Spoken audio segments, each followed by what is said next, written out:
সমস্ত রাজা রানীর সমাধি আছে। তাদের সব পট, সোনার কফিন, গোপন গুহা সবই কেউ না কেউ তৈরি করেছে।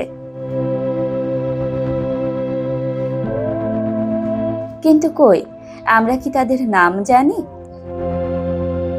না, জানি না।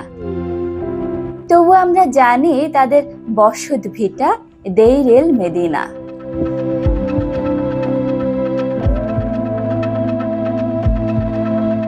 এটি ছিল প্রাচীন মিশরের এক বিশেষ গ্রাম, নাইল নদীর পাশের মরুভূমিতে গড়ে ওঠা, যেখানে থাকতেন ফারাওদের সমাধি নির্মাতারা।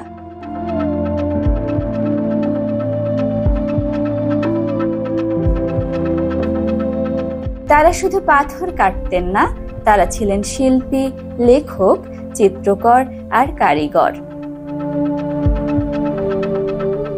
রাজাদের গোপন কবর খুঁড়ে খোদাই করতেন জীবন ও মৃত্যুর গল্প।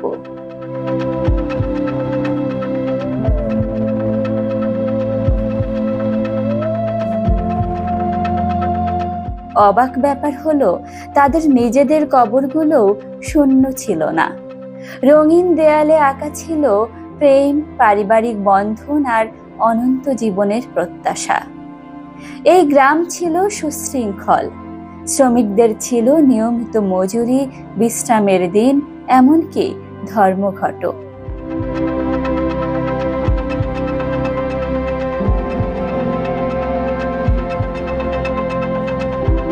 মনে হয় এখানেই জন্ম নিয়েছিল শ্রমিক অধিকার।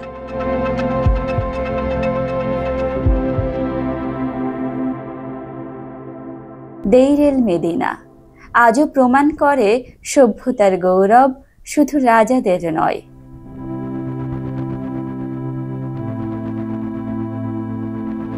এর ভিত্তি গড়েছেন তারাই, যারা অন্ধকার গুহায় আলো ছড়িয়েছিলেন। পাথরে খোদাই করেছিলেন জীবন ও চিরকালীন স্বপ্ন।